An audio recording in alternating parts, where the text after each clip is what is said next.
Hello, I'm Jonathan Dean, Seattle Opera Dramaturg, here today to tell you a little about Tristan and Isolde. First thing you should know about Tristan, it's longer than your typical opera. Curtain is at 6:30 instead of our normal start time of 7:30. Thanks to the wonders of modern technology, we can now give you this pre-show talk ahead of time. I'll still give one in person, but if you watch this now, you can save your energy when you come to McCaw Hall for the show itself.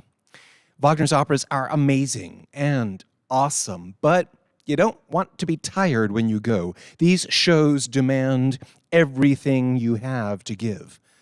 Wagner was just like that. Richard Wagner, what a fascinating and bizarre person. Genius and madman, monster and god at the same time. Wagner was unique among opera composers in always writing his own librettos. Most people who compose operas have the good sense and the awareness of their own limitations to want to collaborate with a poet.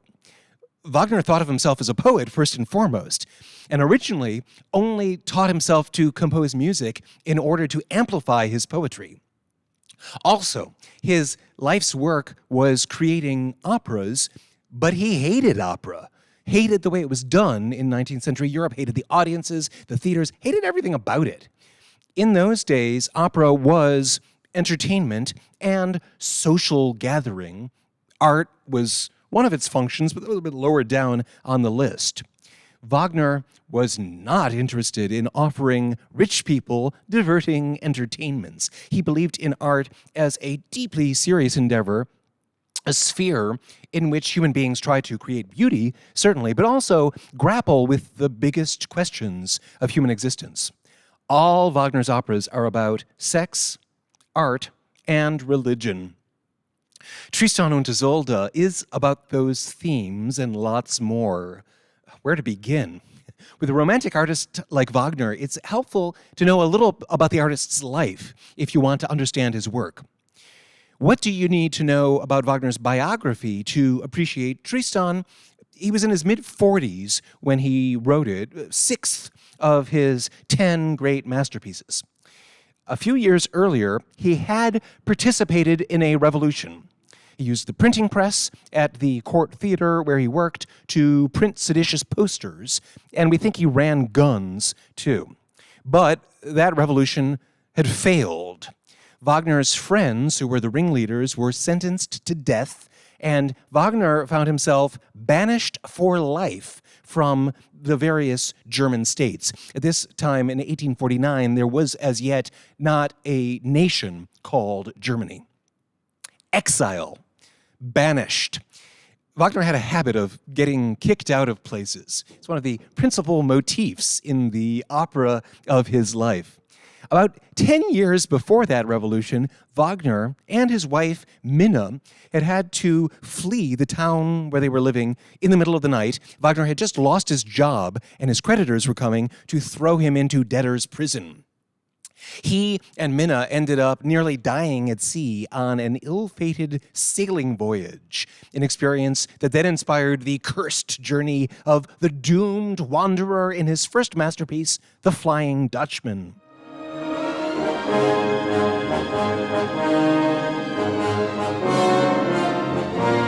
And 15 years after the failed revolution, Wagner got kicked out again, this time from Munich, the city that just a few months before had heard the successful world premiere of Tristan und Isolde. Actually, with Tristan, there was yet another banishment. While composing the opera, there came a time when he had to flee, again in the middle of the night, from a domestic situation that had become completely impossible. The plot of Tristan concerns adultery. Life started to imitate art. As he began writing Tristan, Wagner and his wife, Minna, were living in a house owned by Wagner's wealthy and generous patron, Otto Wesendonck, and his beautiful young wife, Mathilde. They lived next door. What was supposed to be paradise turned into hell. Wagner and Mathilde fell in love as Wagner wrote the libretto in Act 1 of Tristan. Minna who had cheated on Wagner 20 years earlier when they were first married, raised a ruckus, and pretty soon the whole thing had disintegrated. Wagner composed Act 2, living alone in basically an Airbnb in Venice, and then Act 3 in a hotel in Switzerland. Just as Wagner hated opera as it existed at that time, so he also had a lot of problems with marriage, the way it generally worked in 19th century Europe. In both cases, what he objected to was the role money played in these institutions. He hated opera when it was about bending over backwards to keep rich people entertained. And he hated marriage when it was about property and ownership instead of love. He had just written an opera, Die Walküre, about the worst possible kind of marriage, where the wife is really just a slave. She's been trafficked to this abusive husband. Adultery, in the case of Die Walküre, even incestuous adultery, seems a welcome relief. And an opera Wagner had written before that, Lohengrin, is all about this wedding night that goes totally off the rails when the bride and the groom make impossible demands of each other. That one ends in annulment, death, and misery for all concerned. Don't ask me why they're always playing the Lohengrin wedding march at real-life weddings.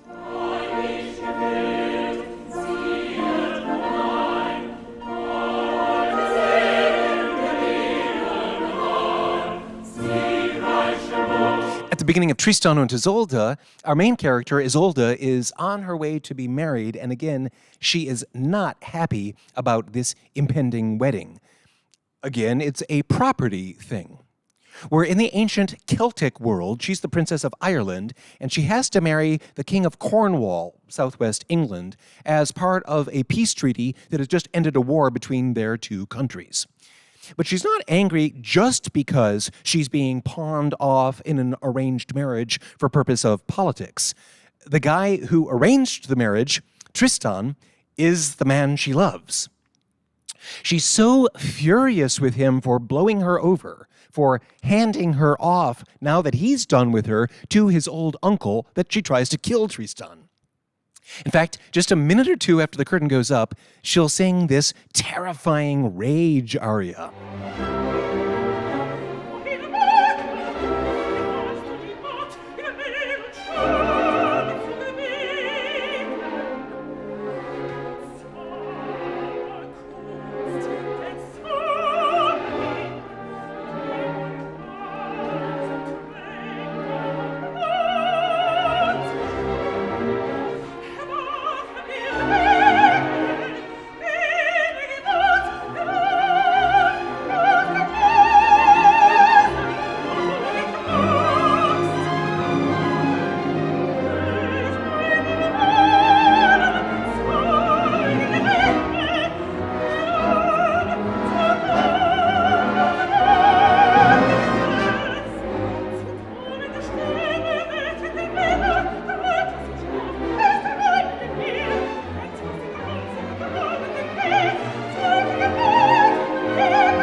Mother, why did you let your magic power be tamed? As I mentioned, Wagner's operas are all about sex, including the nature of the sexes and the relationship between the sexes. He created some of the most fantastically powerful female characters in all of opera, including the wild Valkyries of Die Walküre,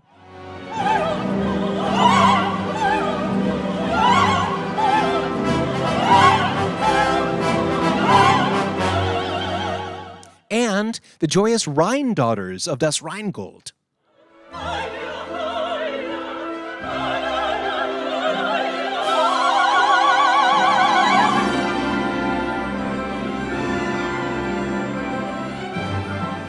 Isolde's mother, the Queen of Ireland, doesn't actually appear in Tristan und Isolde, but we know she's a powerful sorceress who can heal wounds, mix magic potions, and also prepare poison.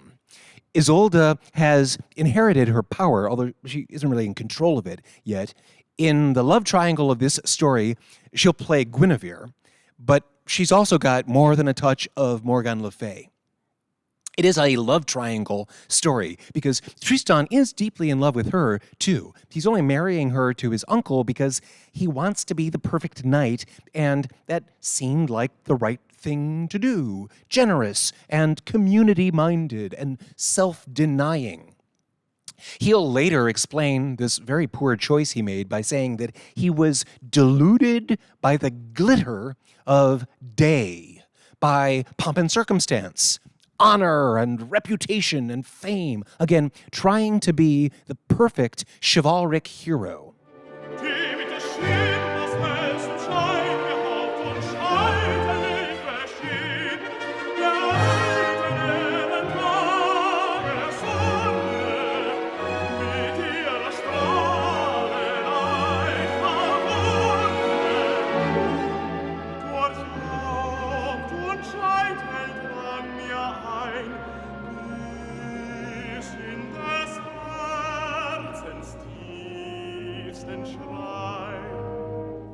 But all that glitter and show, looking good all the time, that has nothing to do with love.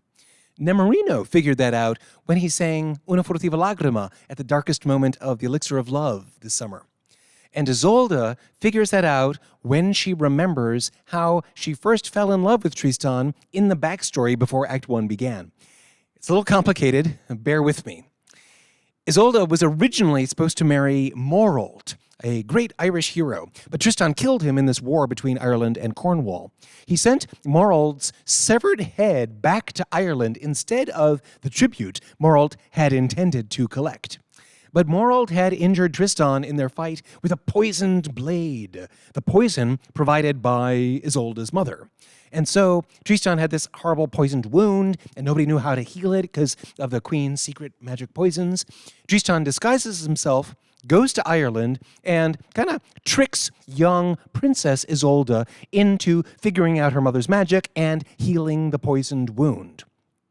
But young Isolde also figures out, hey, this is the guy who killed my fiancé, when she notices that a fragment of metal that she took out of Morold's severed head matches exactly a nick in the sick guy's sword.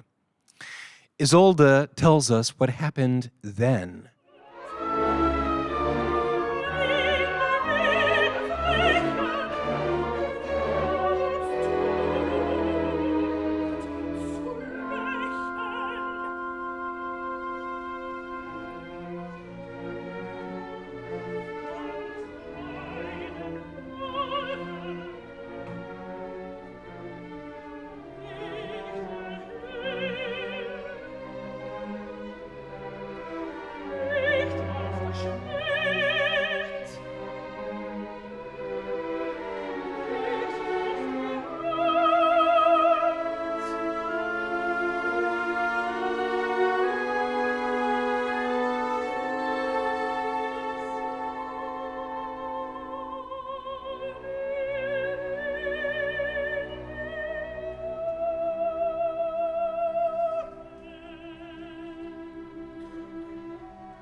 Wagner never quite figured out marriage, but male-female attraction is at the center of most of his operas.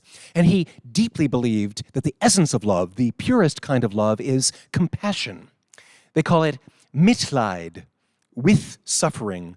Suffering because somebody else is suffering. You just heard it in that phrase. Seines Elendes jammerte mich. The man seemed so forlorn, so miserable. My heart just went out to him. And she's not talking about his poisoned wound. It's his very nature. His name, Tristan, means sadness. Isolde is attracted to him. Sure, everybody is. But it's this deep experience of compassionate connection that turns her world inside out. Compassion, you're thinking, that doesn't sound very sexy. I thought this was supposed to be a passionate love story. It is the most overwhelming kind of passion, where it includes every negative emotion, sorrow and fear and frustration, as well as laughter and joy and bliss. One question that's been part of interpreting Tristan ever since Wagner started writing it in 1857 is, exactly what kind of love are we talking about here? Is this opera PG or more of an X rating? The first person to get hung up on this question was Wagner's first wife, Minna, who said that the libretto was indecent the night Wagner first read it out loud to an audience consisting of her, Minna, Wagner's wife, Matilda, Wagner's beloved, she'd just come over the lawn from her house, and Cosima, who was their house guest on her honeymoon and who years later would go on to become Wagner's second wife. Minna also assumed Wagner was having an affair with Matilda. They were in love, but actually it's quite likely they never actually touched each other. The scholars may continue to debate this question. I'm not sure it matters now. Anyways, up to you how you want to understand the sex in Tristan und Isolde. Very erotic music, but this eroticism could well be sex sublimated into art. I should tell you a little bit about Wagner, the artistic revolutionary. His political revolution failed, but he did manage to revolutionize pretty much everything about the arts in 19th century Europe. Wagner inherited his artistic traditions from the first generation of romantics after the Enlightenment. Beethoven in music, and in German letters, people like Schiller, Goethe, and E.T.A. Hoffmann. By the end of the 19th century, Wagner's influence was everywhere. In his recent book, Wagnerism, Alex Ross makes something of a list of everybody influenced by Wagner, and it's pretty much every writer, poet, painter, composer, movie maker, architect, thinker in the Western world. One of the first Wagnerites in a field other than German or music was Baudelaire, the French poet who became associated with a movement known as symbolism. Tristan und Isolde had a huge influence on symbolist artists. The idea behind symbolism is that art doesn't have to restrict itself to just representing reality. Realism, naturalism, been there, done that. With symbolism, you focus reality into these powerful symbols, and those are at the center of your artwork. There's no fourth wall. Tristan is not a verismo opera. Wagner's not trying to put real life, whatever that is, on the opera stage. Instead, what he does is he boils every element of his story down to these powerful symbols and gets rid of everything else. The symbol might be something you see on stage. It might just be something you hear, one of Wagner's notorious musical motifs. Act 1 of Tristan is all about a potion, a magic drink. Act 2 is all about this torch, which is a lighting effect. And Act 3 is all about a melody that a shepherd is playing on his little shepherd's pipe just off stage. Let's take the Act 1 potion as an example. That's a prop, as well as a major plot twist in Act 1. The story of Act 1, they're on this boat going from Ireland to Cornwall. They sing and sing and sing and sing and sing, and finally, at the end of the act, they drink from this cup. They're trying to commit suicide. As I mentioned, Isolde wants to kill Tristan. She's so angry with him for handing her off to his uncle, and she's perfectly willing to die along with him because she loves him so much, she doesn't want to live in a world without him. And he's no dummy. He's figured out what she's up to with all her magic potions, and he sees suicide as a good way out of what will otherwise be an unbearable life with his old uncle married to the woman he loves. I should point out that Tristan is either so brave or so sorrowful, so cursed by the sadness of his fate, he never puts much value on his own life. In the backstory, he risks his life at the drop of a hat. So, wanting to die, they drink this potion. Immediately, they start making love. And then in comes Isolde's maid, Brangäne, who goes, "Oops, wrong potion. Looks like you drank the love potion, not the death potion you asked for. Sorry." It's not really an accident. Brangäne was understandably horrified when Isolde ordered her to prepare the death potion. She claims she substituted the love potion, which she'd been saving for Isolde's wedding night with King Mark, because she needed to give them something. But it's quite likely it was just water. And the reason they started making love was they both thought they had about 5 minutes left to live. Imminent death does have a way of clarifying your priorities in life. So, what is this potion, this symbol? What does it stand for? Love? Death? Nothing? Just water? Part of the sea that they're on? The first act takes place on a boat. This chaos of the elemental world itself as a metaphor for the chaos within, like the stormy seas of the Flying Dutchman. Yes, all of the above, symbolist art, beyond romanticism into the next new thing. And it's symbolized not just in the prop you see on stage, this cup they're drinking from. It's also embodied in a musical gesture, an unusual chord.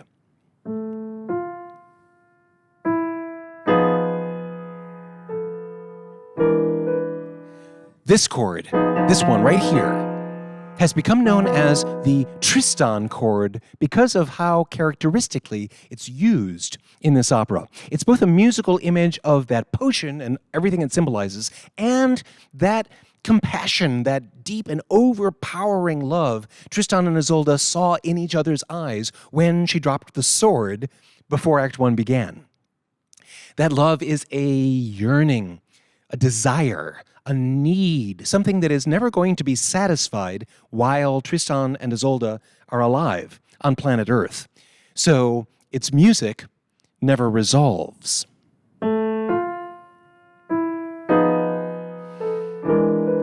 Ordinarily in Western music, if we opened up that harmonic space, we'd resolve it like this. But Wagner can't release that tension because Tristan and Isolde can't be satisfied. He just opens up another space within the space that was just opened.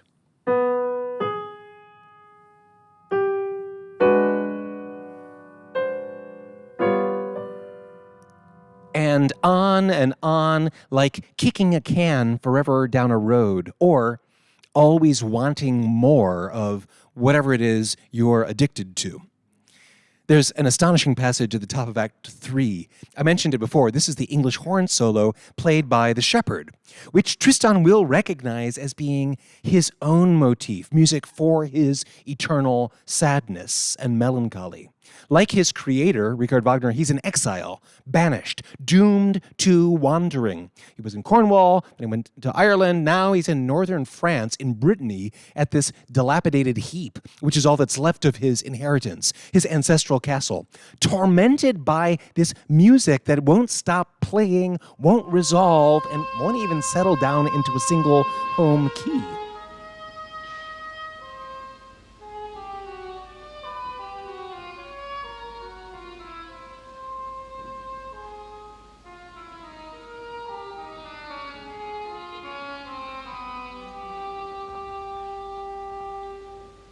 To express in music the insatiable desire of his tormented lovers and the despair of his doomed, wounded hero, Wagner pushed harmony, as it was understood in Western music, to the breaking point. The next generation of composers had to invent atonality to go beyond where Wagner had gone in Act 3 of Tristan. In fact, Tristan was so strange musically, so not what musicians of the 1850s were used to. It took an additional 6 years before any theater rose to the challenge of presenting it. Several opera houses attempted Tristan and then gave it up, and the opera developed a reputation as unperformable and even cursed. Wagner, who started writing Tristan because he needed a practical, easy moneymaker, was deeper and deeper in debt, his credit rating totally gone, more and more hopeless, his fortunes sinking like that English horn solo, until One day, miraculously, his prayers were answered.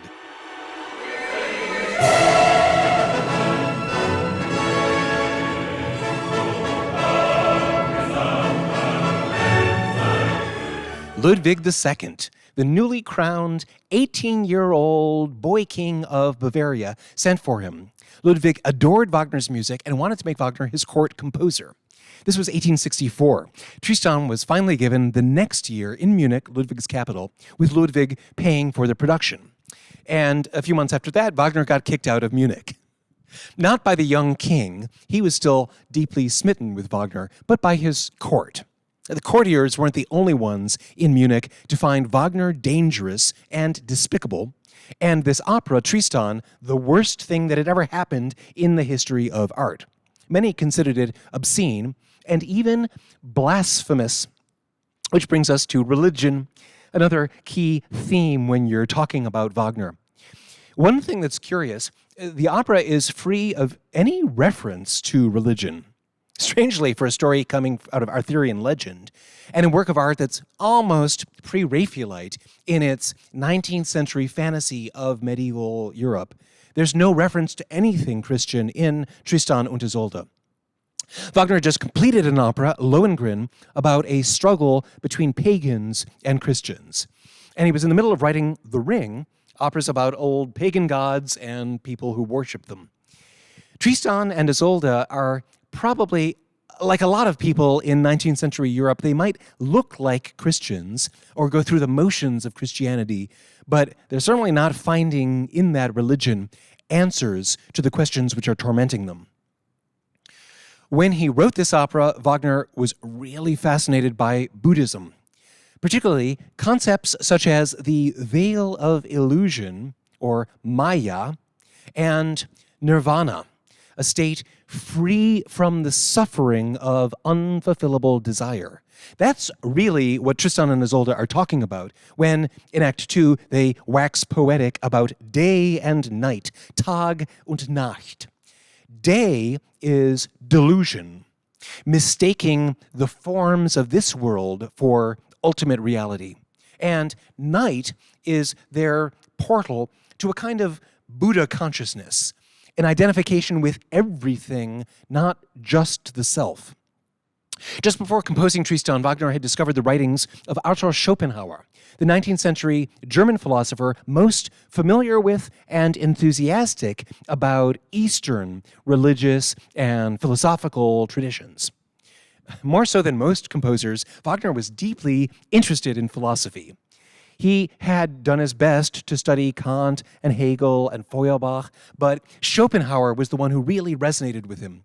And in his letters, Wagner described it as a real awakening, an illumination, an enlightenment, except we need the opposite of those metaphors, because in this case, they're turning out the light, extinguishing the torch, fleeing the world of day because night is so much better. One of the things you'll notice about this opera, the plot goes away about halfway through. When Tristan and Isolde become woke, when they realize that their value system was entirely upside down, that everything they believed in was wrong, that what they thought was important in life was actually only serving to make them miserable, they really do detach. They start living in a different reality. It's much like the film The Matrix, where once you've taken the pill, in the case of Wagner's lovers, once you've drunk the potion, you can never return to the world as you saw it before. For Tristan and Isolde, the plot and its details, the peace treaty between the feuding kingdoms, for instance, suddenly just doesn't matter.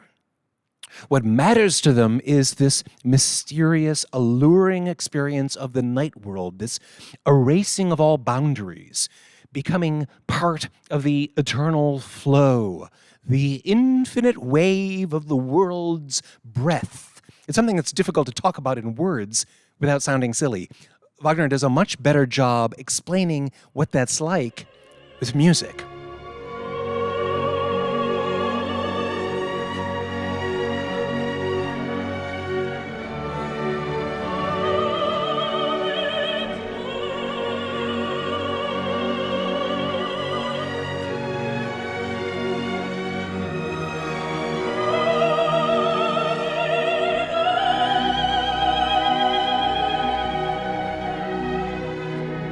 All religions use music, and the history of Western art music has always been all entangled with the history of Christianity.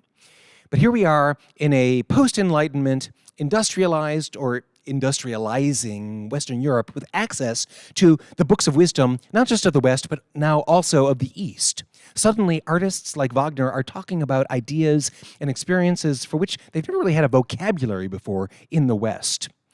Act 3 of Tristan and Isolde looks like a big extended mad scene if you're considering it from the point of view of traditional Western opera.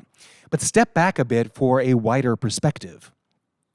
In that amazing scene, Wagner pretty much invents both modern stream of consciousness writing and that new religion for the early 20th century, Freudian psychology.